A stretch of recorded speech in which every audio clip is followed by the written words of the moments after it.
focus. This you'll need if you are starting your career focus. If you are in high school or in college, come and hear the skills, the roles and goals you need to know to keep yourself focused. Hello everyone, and welcome to a new exciting episode of Career Focus, part of Influential Future. Today's my guest I have Alexandru Voicu. He's head of growth in a very interesting company, Newton. Hi Alexandru. Hi, Alex. Thanks for having me. Thank you for taking part, and I'm hoping that a lot of people find your insight and obviously career tips very interesting. So let's get started. Can you give us a brief introduction? Sure. So I've started my career in risk management in London with Premia, of which we've been part of.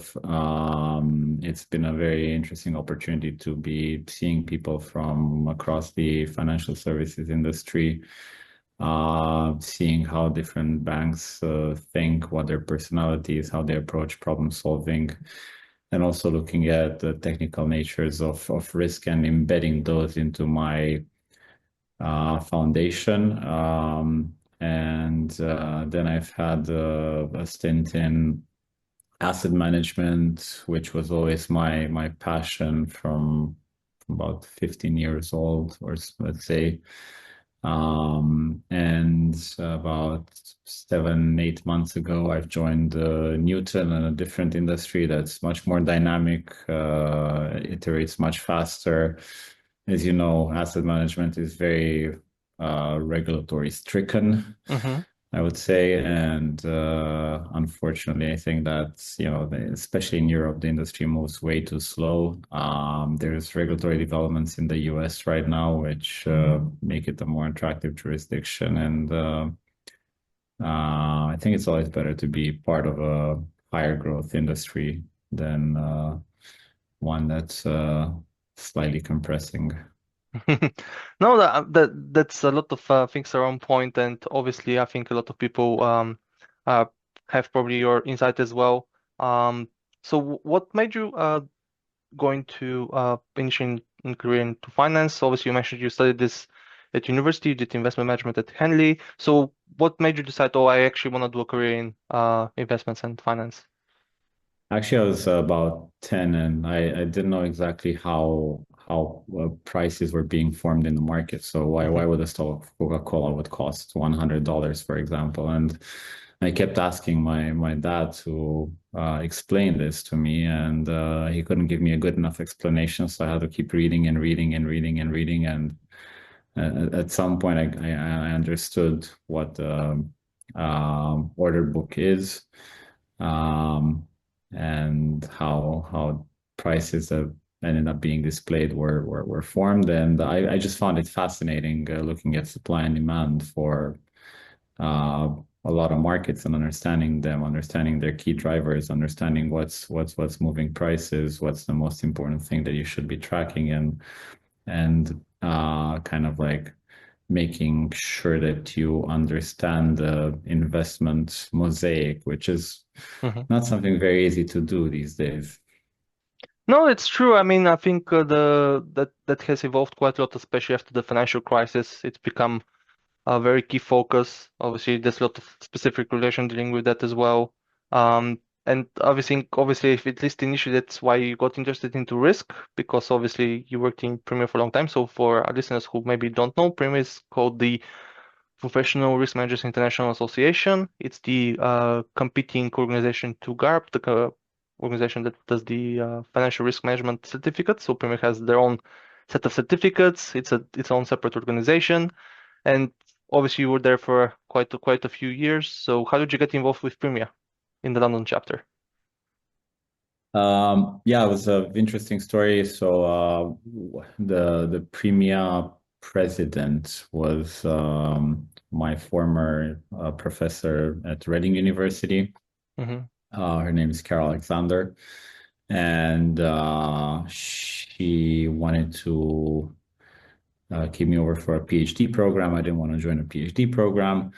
And then for, being at the right point, in the right place at the right time, we've had a conversation. She's given me the opportunity to interview for a job, and I got accepted. And it was a very interesting place because I was a young 24-year-old immigrant, and I ended up in boardrooms of London banks with that had an average age of 55, 60 years old.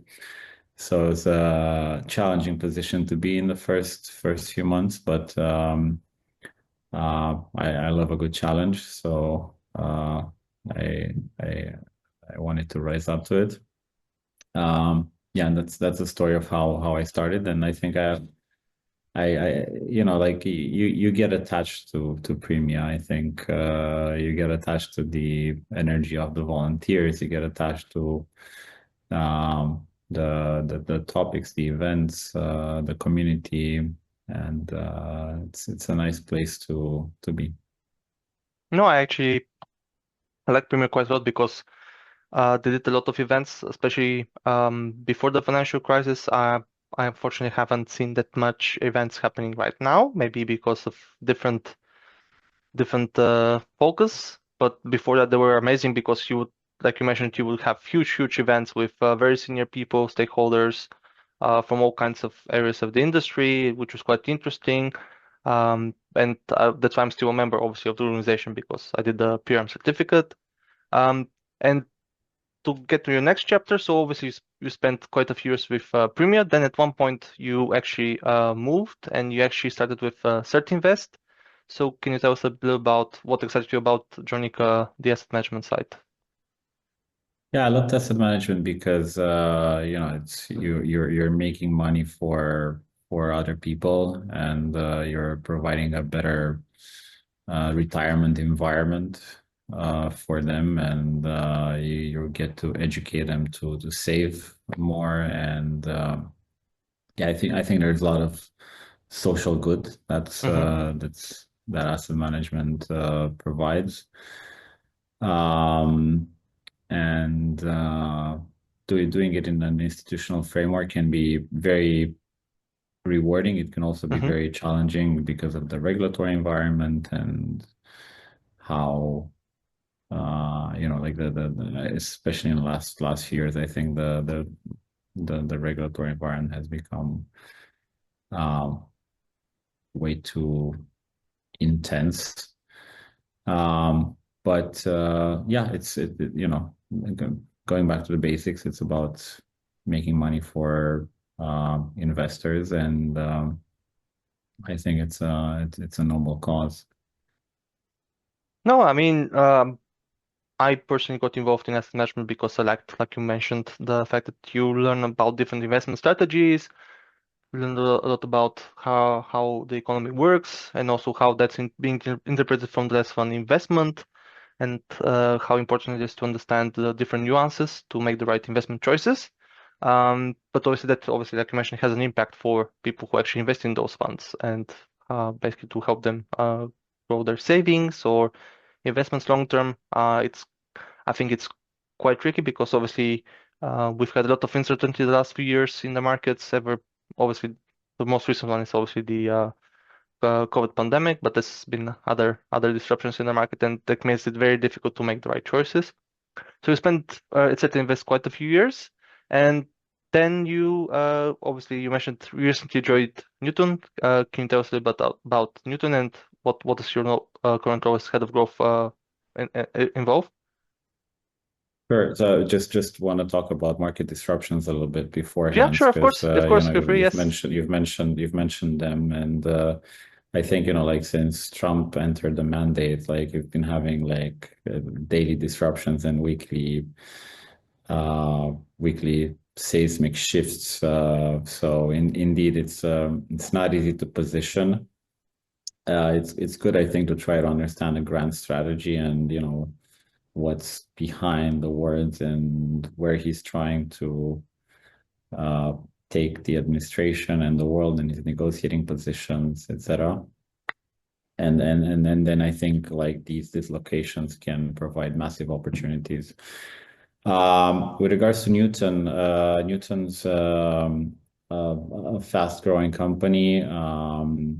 We've recently signed a partnership with 888, which are top five brands in the world in terms of sports betting and online casinos. Mm-hmm. We're a very innovative company. We have a very strong platform, and we have where we're starting a small game studio right now as well. Mm-hmm. I love the company founder who has a very innovative approach. I've known him for 4 years before joining. I knew the way he thinks strategically. I knew what his strong points were. I knew what his weak points were, and I thought we would have a very good complementary approach to one another. And combine a strong product and growing organization. I realized whilst running Church Invest that I really enjoy organizational management and putting together effective structures of people and then making sure that people are collaborating properly together. I think culture is a very important element of a company, very often very underappreciated, and as companies grow, they hit certain walls, and those walls can be overcome only by rewriting the code of the organization. And yeah, I just love looking at interplaying systems. That's where like that's a discipline, let's say, that was initially developed within markets. And like I was looking at, like how are the prices of commodities influencing a different market, an equity market or a stock. Now I love looking at like, how does this group of people influence this group of people, and where could there be clashes, and where can you remove friction, and trying to create a more gelled system overall, so that you have, and obviously like in any system you will have some inefficiencies. There's no perfect system invented yet. Not even when AIs talk to AIs, like it's still there's still friction there, but creating a more effective organization is a challenge that it's a puzzle I always like to solve. No, it's true. In any organization, there's operational challenges, and obviously, sometimes that makes it difficult to navigate certain issues within the company. But obviously, that's why you need somebody who knows, at least in your case, to understand the systems very well and where the gaps are, to see how you can bridge them and how to make them better. But that's always I always call it more of a art than a science, how you fix those issues. Yeah, because there's 1,000 ways in which you can fix them, right? Exactly. And Yes. there's no one right way. It's not like Newtonian physics, where you have one solution to the problem. You have like 1,000 solutions, and maybe 30 are going to be good, 50 are going to be okay, and 900 are going to be bad, or Exactly. and there's a big scale of how things could turn out, and each solution, like each path that you take, whether you create a culture that's more permissive, that may create more errors, but it can also create more initiative.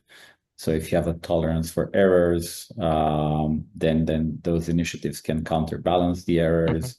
If you want to have a stricter culture, then you will minimize the number of errors, but people are going to be afraid to walk their own path, and you're going to have to be directing them more often. And there's like personalities involved, and like how those personalities like match with each other, which I think make life interesting. Of course, that's what makes it interesting, especially from the organization side, how to resolve those issues. So obviously now you've Newton. Can you tell us a little bit about your role and what it actually entails? Because like you mentioned, it's a very big organization. You're dealing with a lot of large clients in the game sports betting market. We're not very big yet, but Okay. we're poised for growth. Yes. We're about 100 people. We're iterating to find the right model so that we can grow fast without getting to a organizational scale that diminishes the connection between people. So, ideally, like the way we see the future is that we can grow 20x, but we can just double the number of employees. Obviously, there's going to be some service centers outside of the equation. We have a very strong product, and we're built but obviously every good product needs very good distribution. If you put head to head a product that is just average versus a product that's very good, and one of them has bad distribution and the other one has good distribution, the product with good distribution wins, even though it's technically less able. You can see that in asset management as well, right? It's not a returns business, it's a distribution business. Like, you have to sell to clients, and you have to be in front of the clients and educate them. Obviously, you need to produce some kind of returns, but as long as you're in the benchmark, people don't mind. If you're beating the benchmark by 4%, nobody cares. You still need a sales force behind it. And obviously, because you're in such a competitive environment, and obviously in your case specifically, has technology actually made you think your work easier or harder? Well, definitely, technology is helping me more and more every day. It's helping our company more and more every day. In the same time, technology is making the world more competitive every day. So I guess you always have to stay on the bleeding edge. You always have to adopt the latest techniques, see what's coming, understand what technological choices you need to make. So, for example, one of our core competency is the fact that we have made some very bold technological choices early on when we build a product. And I was not in the company back then. That was the founder's decision together with the dev team.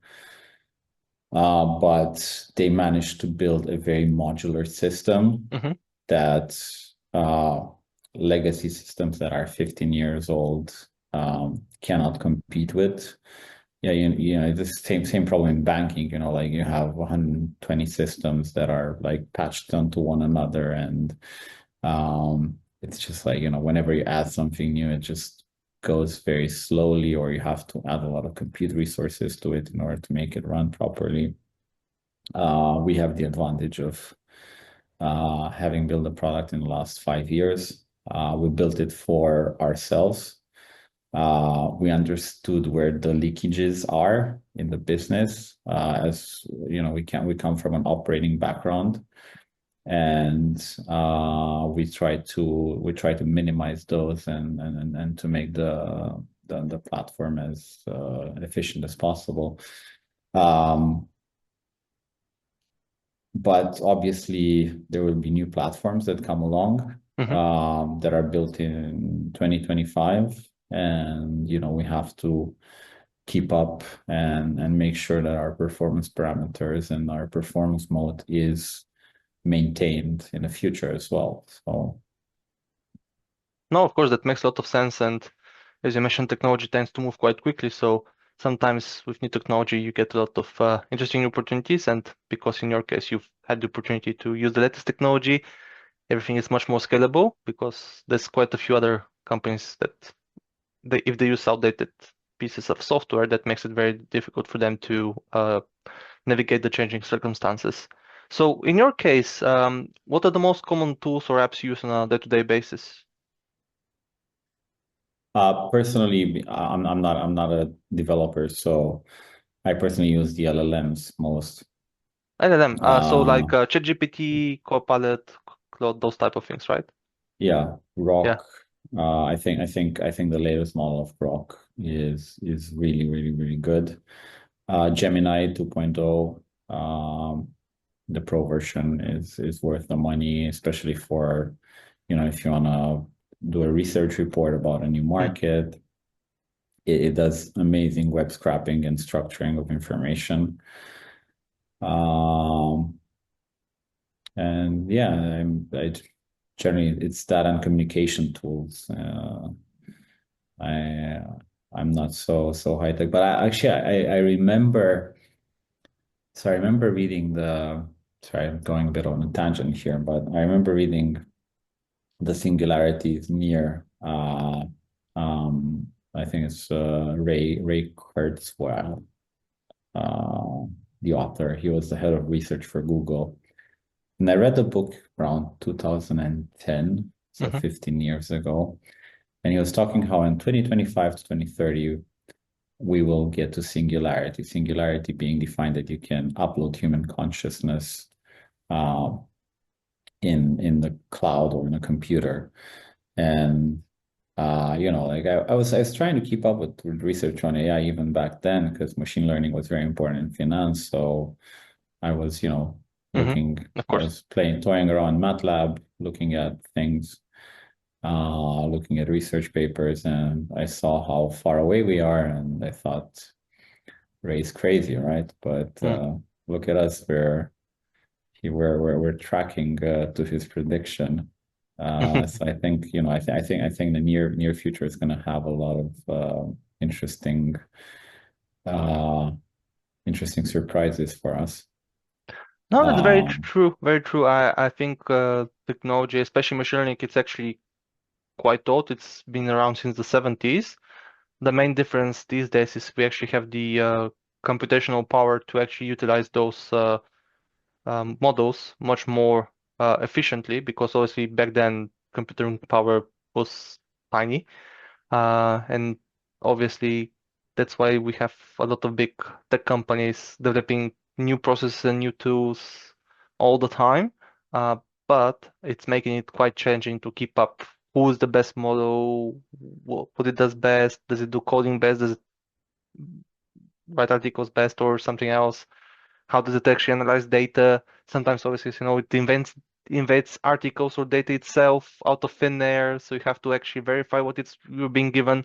So, in general, I think, at least in my case, I use it more for prototyping work, mm, and then I apply it based on my knowledge and what I actually want to do, especially on the coding side. But obviously, every tool has its pros and cons, but this also makes it difficult from an enterprise level perspective, which one is the best. And that's why at least some have some slight advantage because in the case of Copilot, most corporations use Office 365 or Microsoft as a product. So it comes embedded. So it's a quite nice feature to have, but there could be other things like that offer better benefits. yeah, I mean, I have a love-hate relationship with Microsoft. I think they've done since Satya Nadella came along, like he's upgraded the company a lot. Yes. I think they were under bad leadership beforehand. And um, there's some products that have become very good. So for example, they saved Windows. Like I tried back on a Windows operating system 3-4 years ago, and I was very impressed with what I found since I had left it. But Copilot is not necessarily their Mhm. sharpest integration, even No, though no. they do have direct access to the OpenAI Mm. models and engines. Um, but yeah, I mean, kudos to where they are. They are one of the most valuable companies in the world, and I think they're poised to remain there. Um, and it's obviously not easy to run such a large behemoth with No, no, 70 no, of course business not. lines and such a huge ecosystem. Of course. And even in your area, developing software for the sports betting industry, it's actually very competitive, very dynamic, I can imagine. So how easy or how do you actually set up the long-term goals? Obviously, how do you define those things? Does it come? easy, or do you have to do a lot of research to do that? Well, we have to be very adaptable. Mm-hmm. We have to. It's a market that incorporates feedback really quickly, and there could be a disrupting product coming into the market any moment. But I think what's important is to understand that. And actually, that's what I love most about the market is that it takes a lot of customer data and incorporates it really, really, really quickly and iterates super fast. Mm. Um, Probably faster than or around as fast as social media companies.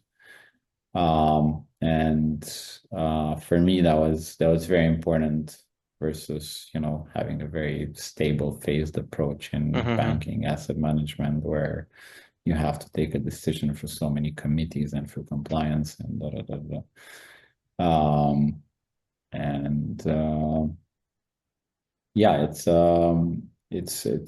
always like you gotta always be on your toes. You gotta make sure that you're not missing a major trend. You have to go to the major events. Mm-hmm. You have to talk to industry people. You have to talk to your clients. And there's a lot of brilliant people in the industry that understand it very profoundly. And if you listen to the right voices, then you know what to build. No, that's very interesting, and yeah, I agree. There's a lot of interaction with clients that makes it very dynamic, obviously, because there's also a lot of competitors. But also, this is where the challenge is, how to stay ahead of the competition, which obviously, at least in your situation, you've been doing quite well, even though you've been with the company quite recently. So how would you, obviously, because you've worked in many industries, given your career, how would you, or I guess you've established a specific working style. So how would you describe your working style? What do you prefer to do? What do you find challenge like interesting to do? I think like for me, two important things are to be authentic and collaborative. Mm-hmm. I think that's when you can like authenticity. Like if you're not yourself, if you're like in a fake environment, then you're not able to give uh to give to be productive in giving.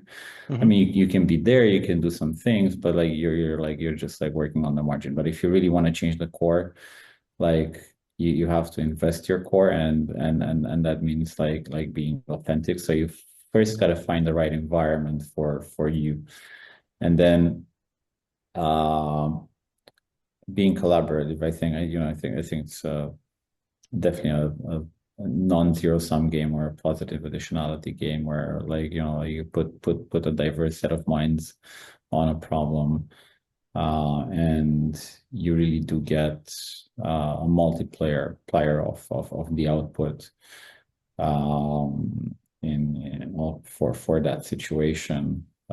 So these are the two core things, and then Mm-hmm. like that I look for, and then like I'm trying to adapt myself to whatever the situation requires in order to meet my objectives, whatever they would be. But yeah, if I were to counsel my younger self, let's say, I would uh, advise myself to figure out if I can be authentic in an environment or not, Mm.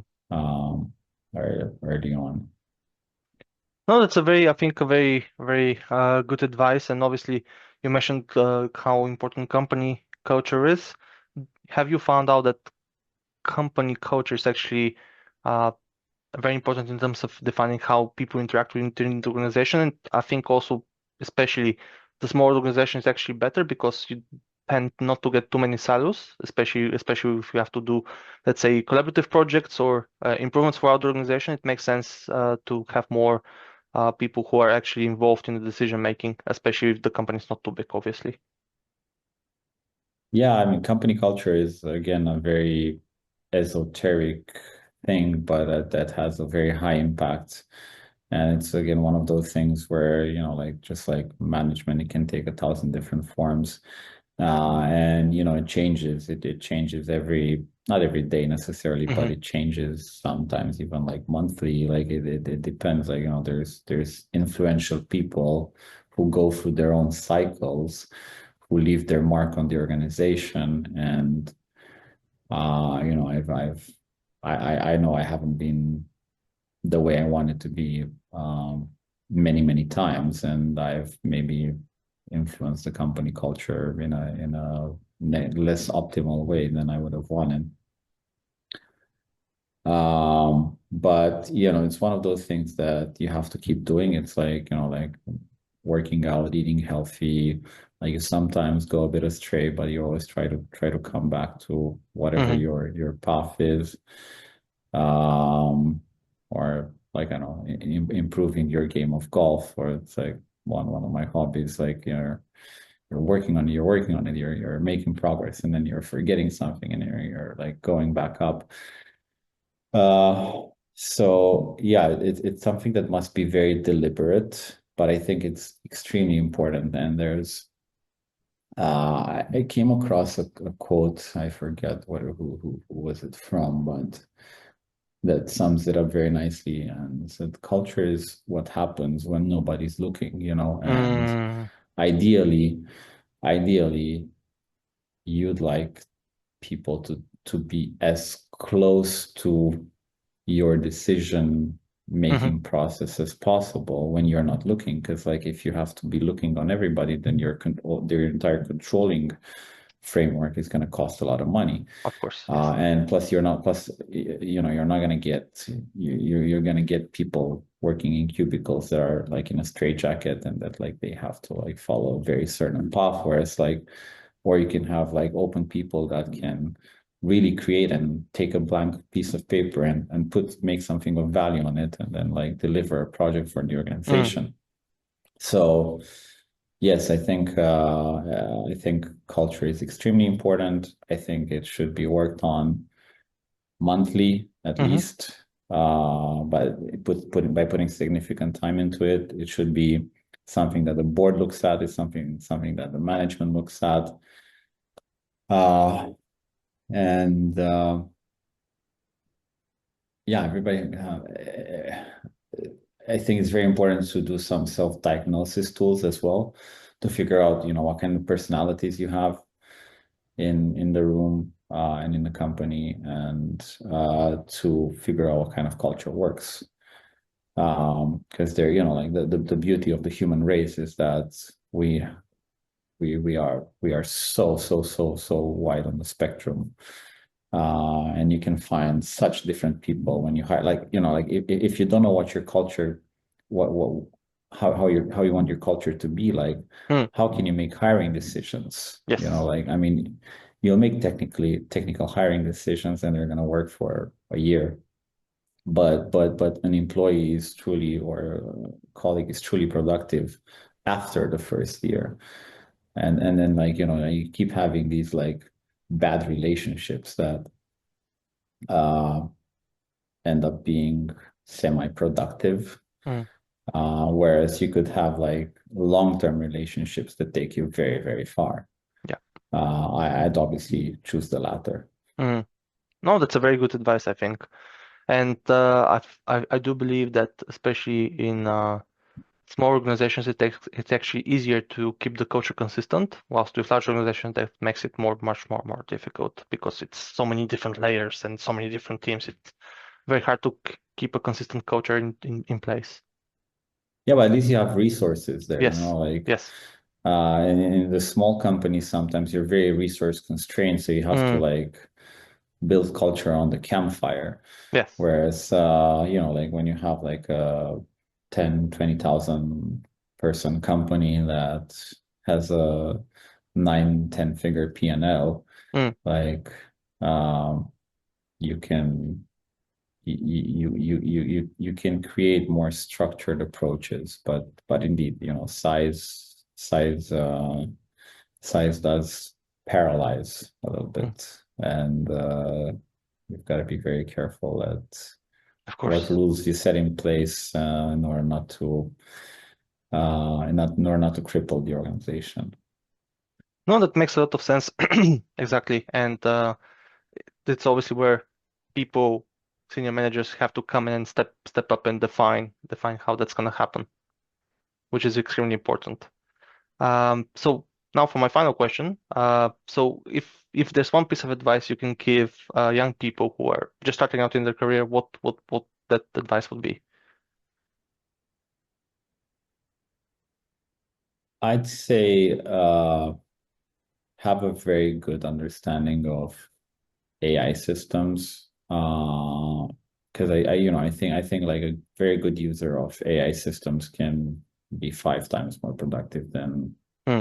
a very, very smart individual that doesn't use them or uses them ineffectively. Mm-hmm. AI agents are upon us, robots are upon us in the next couple of Everybody, yes. years, where we're gonna live in a very different world, and I don't think you need to learn necessarily. You don't have to be too proficient in coding unless you really love it, and then you can be like a top engineer. But otherwise, just knowing how to make these systems work together is going to give you an immense advantage in the job market, and you're going to be able to do the job of 5 or 10 people maybe very very soon. That 5 years ago um, would have taken many people to get Mm, done.